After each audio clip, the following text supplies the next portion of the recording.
Thanks for plugging in to Rethinking the Dollar. Today's guest, Alasdair Macleod, sits down with me to discuss the fundamentals of the subject of money as well as central banking.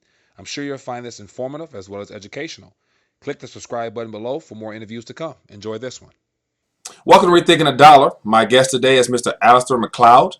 He's the head of research at GoldMoney.com, as well as founder and editor of financeandeconomics.org. Mr. Alasdair became a stockbroker in 1970 and a member of the London Stock Exchange in 1974. His experiences encompasses equity, bond markets, fund management, corporate finance, as well as investment strategies. And for the most part of his 40 years in the finance industry, he's been demystifying macroeconomics and breaking it down to the simplest terms for his audience.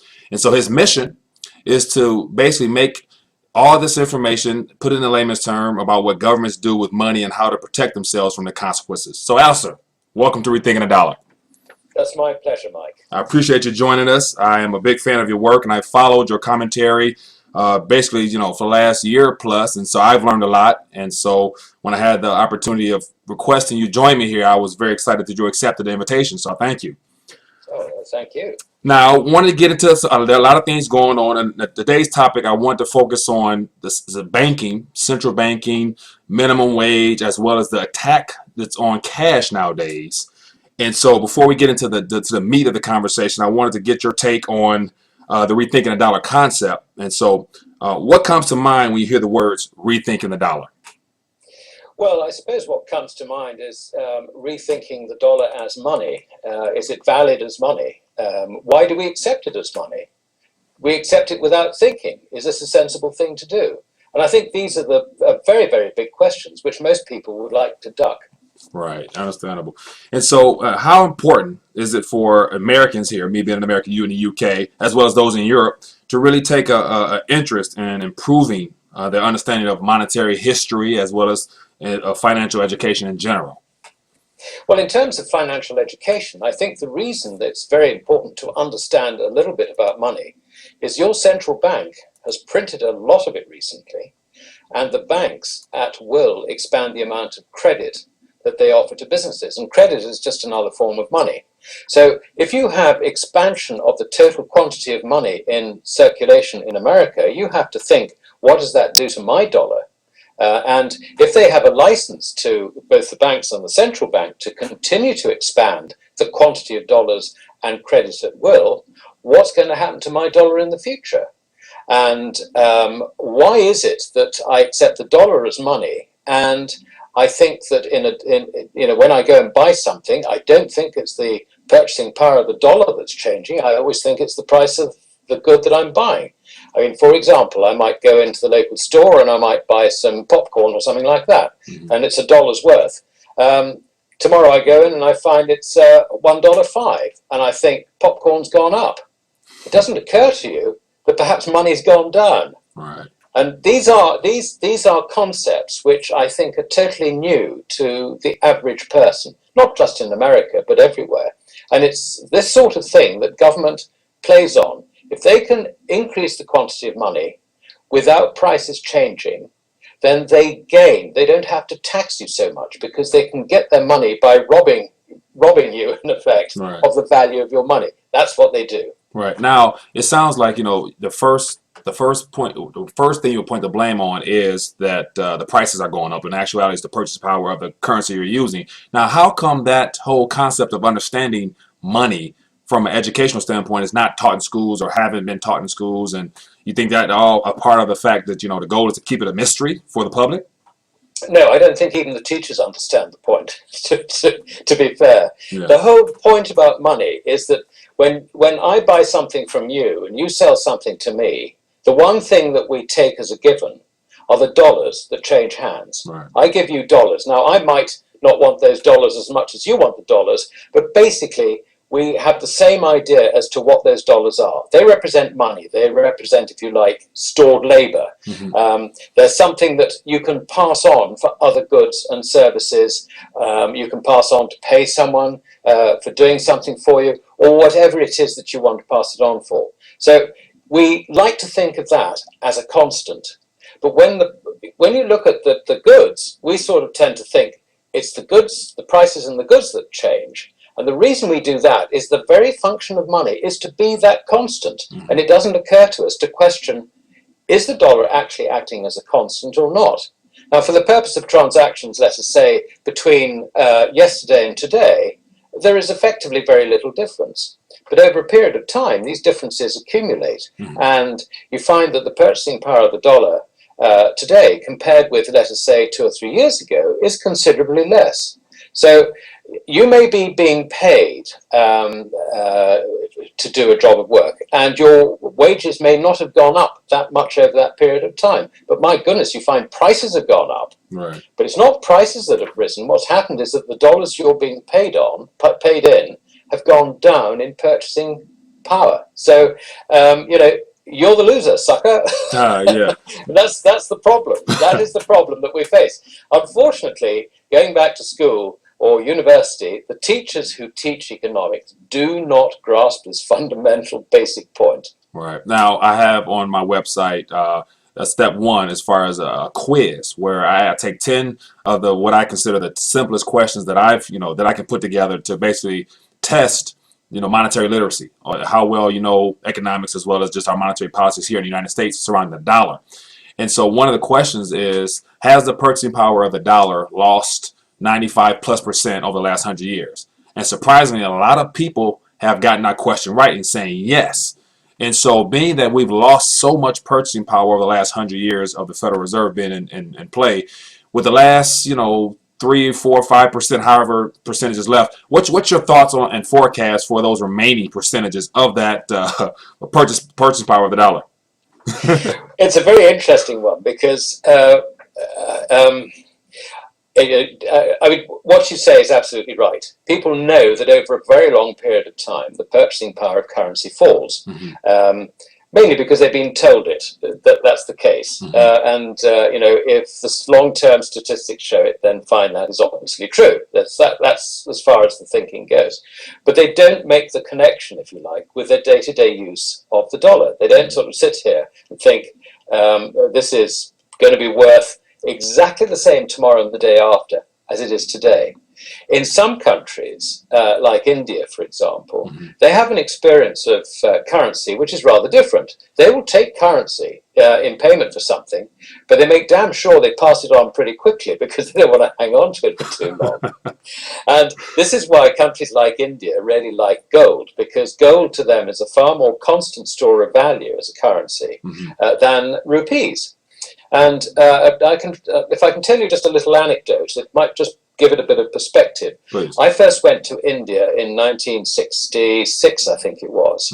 And in those days, an ounce of gold would have cost you about 160 rupees. Today, an ounce of gold costs you something like 80 to 90,000 rupees. Really? Wow. This is a 400 times increase. I mean, that is what has happened. Now, it's not that gold has gone up. Well, it has gone up a bit, certainly, because it's gone up, if you like, from $35 to $1,200 or wherever it is today over that time scale. But both the dollar's gone down, so has gold gone up, and more importantly, the rupee has fallen even more. And what is interesting is that the way the Indian mind works is they've adjusted for this. And so they use gold, if you like, as the basic pension fund, the family pension fund. So typically, if you have let's say a stall in a bazaar in let's say Crawford Market in Mumbai, you probably at the end of the year have some money left over, and you would put it into gold. And when your son gets married, you make sure that the newlyweds have got gold. Their gifts are in gold. And, your wife, every Diwali, which is a festival, you will buy her more gold jewelry and things like that. And the cost of manufacturing jewelry in India is probably an added cost of about 10% on the bullion. So it's actually just like you and I going down to the coin shop, if you like, and buying Krugerrands or Regals or whatever it might be. So for the Indian, this is a very efficient means of saving. And when Indian farmers, for example, if they have a bad harvest, they've got all that gold. That's wonderful. They can use it as collateral to see themselves through the bad harvest. Or alternatively, they might sell a little bit, but always they want to accumulate it. And of course, this infuriates the government in India because the government wants to print lots of rupees. Yeah. while the Indians have this savings habit, it restricts their ability to fund all their wonderful government projects by printing money. And this is actually quite topical at the moment because for the nth time, the central bank is trying to create a fund saying, you submit your gold in and we'll give you a bit of paper that represents your gold. Now, how about that? It's secure. Nobody's going to steal it because we, the government, will look after it for you. Yeah. They're not buying it. They're not buying it. Yeah. I saw that, I think the article I read that there's about 20,000 tons or so of investment retirement gold stored away somewhere in India that the people are actually holding on to. So they're trying to get a hold of that or something like that? I think I saw that figure too, Mike.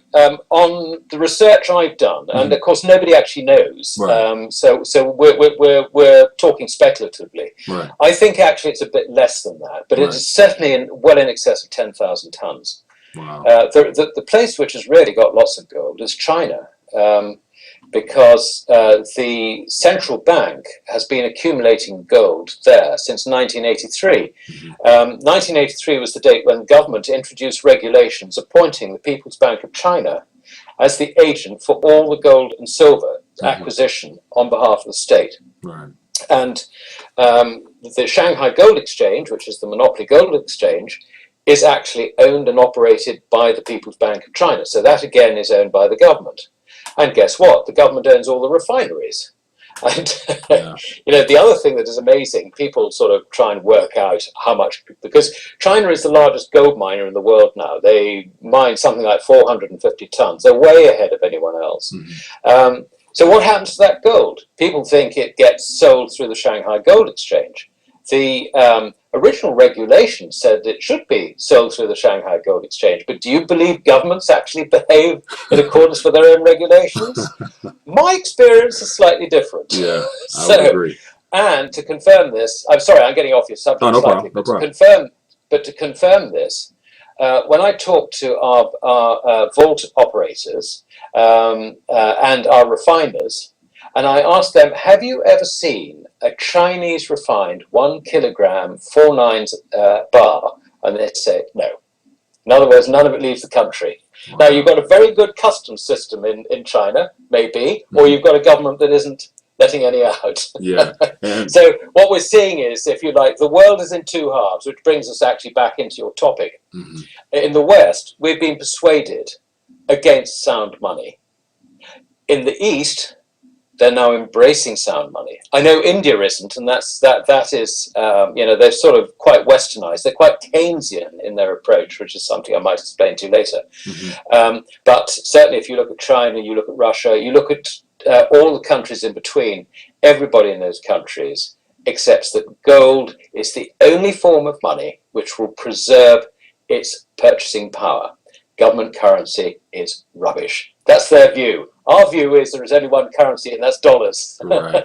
Now, so you can see there's a bit of a split here. Yeah. Now, you hinted at briefly Keynesianism, and so I wanted to just take it there as we get into central banking. Can you, I guess, inform us on the two different schools of thought where you have John Maynard Keynes and you have the Austrian school of thought, and the distinction between the two, and which one we're in now, and which one works best, and give me your take on those two schools of thought. Okay, well, until about the 1930s, late 1930s, it was commonly understood that the reason you and I go and do things, make things, is so that we can earn money in order to spend it.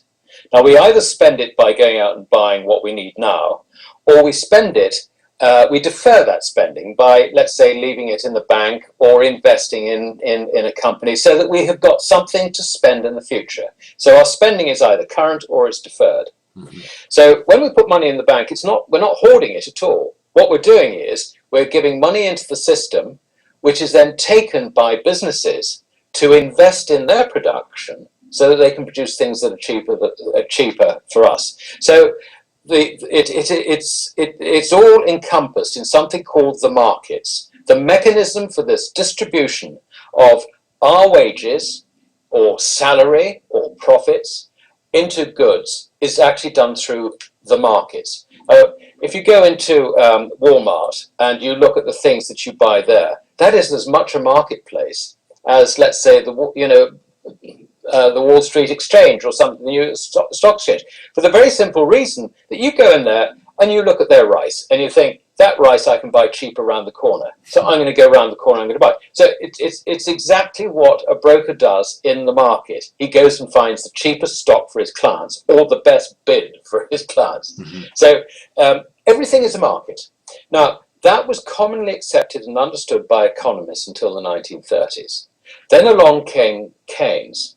And what he did was he tried to divorce production from consumption, so that would allow him to do something, and that is to stimulate aggregate demand. In other words, make us able to buy things without actually having to go and make things in order to do it. Mm. Now you can see there's an immediate problem here, because how can we actually go and buy things without actually earning the money in the first place? The answer is that you can't.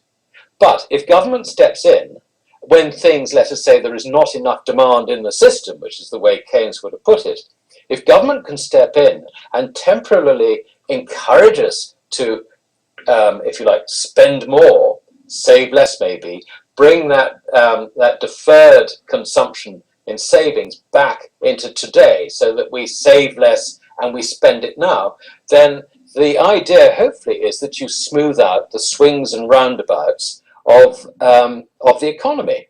But actually all you're doing is you're creating, and this is something that the Austrians had a big insight into, you are creating and reinforcing a credit cycle which drives business, so that by lowering interest rates to encourage this consumption, what you're doing is you're taking the random activity out of the economy and you're making everyone say, oh, I better go and borrow some money because it's cheap.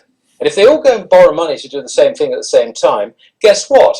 You can't get the raw materials anymore because there's shortages and the prices go up, and that screws my business model. So what do? Well, I've invested a lot. I better carry on, hadn't I? Because I don't want to write off my investment. So I spend even more. And before you know where you are, there are not enough people to employ with the right skills. You know, I can't get the raw materials.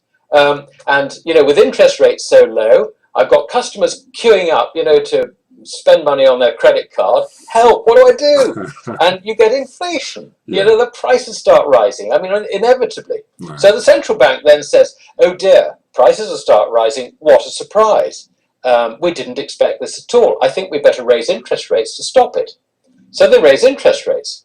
Now, as a businessman, my cost of operating has suddenly gone up. Not only in terms of the raw materials that I had to pay, not only in terms of the labor I had to pay, but also because of you know, the sort of the overall costs in my business, like rent, rates, and all that's going up because prices are rising up because there are shortages, and now interest rates are rising. What do? Well, if I'm over leveraged, then I probably have to call it a day, and if I call it a day, then I'm cutting out of this. Mm-hmm. So, you know, and if I'm doing it, other people are doing it at the same time. So that gives you the bust, if you like. So you've got the artificial boom, and inevitably it creates the conditions where you have the bust. And I think it's very sad that that central banks actually don't look at it this way. They have ignored the laws of the market. They have denied what we call Say's law, because it was Jean-Baptiste Say was an economist, I don't know, a couple of hundred years ago, who came up with the law of the markets. He basically said we make things in order to consume things, and it's actually as simple as that. And money in the middle is just the mechanism whereby we get from production to consumption. But by debasing the money, by monkeying around with the money, we actually screw up the process. Right. And as a result, we create the bust, and you end up with companies with debt and written off investments. You end up with people out of work, and companies, because they're now in a worse condition than they were when the central bank intervened in the first place. Mm-hmm. They can't actually take on people. They can't keep employing people. They have to sack. So you find that unemployment becomes endemic. And these cycles, they are very destructive over time. And you look at areas like Detroit, which have had a tremendous history of automobile production and all the rest of it. All those skills have just got completely blown away as a result of the cumulative effect of these processes. Now, with the central banking aspect, let's get into the interest rates, the price of money, how during these cycles, whether the interest rates lower or increase, how that affects, savings and bank account for depositors and things like that. Give us some details on how interest rate central banking plays on savers. Yeah, well, throughout history, people have always thought that someone who has got money and lends it to someone else and doesn't get their hands dirty, as it were, but just makes money out of someone else's misery by charging too much interest or usury, this is a bad evil. Now, taken to that sort of extreme, of course it's a bad evil. But in the normal course of business, lending money makes sense. And I mean, if you have money, just think of it this way. You've got money in your hands. That is worth something too. You know what those dollars are worth. Now, if you're going to lend them to someone, you're going to need compensation for two things, or at least two things. Firstly, you don't have the use of the money anymore because you've lent it to someone else. And secondly, there's the risk that that someone else might not be able to pay you back at the end of the loan. So, of course, you're going to want to have some reward, some return, as it were, for those risks. Now, this is a very, very fundamental thing. And this is something which, ordinary people can take the decision, or they can find a specialist to help them make that decision, and so on and so forth. But you have a market rate for money. Along comes a central bank and says, we want to stimulate the economy. So we will push the interest rate down to encourage people to borrow so that they will invest in their businesses. And it will also discourage people from saving, so they bring forward their consumption, and then we'll have a lovely economy. But as we saw with my example of how this kicks off this credit-driven business cycle, you end up just generating inflation down the line, or more correctly, loss of purchasing power of your money. And what's happening is that in the short term, you are actually being deprived, firstly, of income on your capital, because that money would have earned more. And in the longer run, you're being robbed, if you like, of its purchasing power, because by keeping interest rates low, in order to keep interest rates low, guess what? The banks have to, they end up creating credit, and the central bank prints money to keep the rates down. I mean, it's got to suppress the rates, it's got to supply money to keep the rates down. So, in a world without central banks, your money can actually earn a fair return. In a world with central banks, the rate gets messed around, and it makes you have to go and do other things like speculate in order to make money, whether you go and invest in stocks or something like that. I mean, you are taking speculation, if you like, as a means of trying to preserve your capital rather than let your capital earn its due return. This concludes part one of my discussion with Alasdair Macleod. Stay tuned for part two, where we discuss the minimum wage fight for 15 movement, as well as the banking attack upon holding cash. Click the subscribe button below for part two, and also visit GoldMoney.com. We get a chance to follow more of Alasdair's work. And also, when you get a chance, visit Rethinking the Dollar to test your money IQ, as well as get a copy of my free ebook, The Simplicity of Money. And also give me a thumbs up on Facebook, where I share monetary news often. See you then.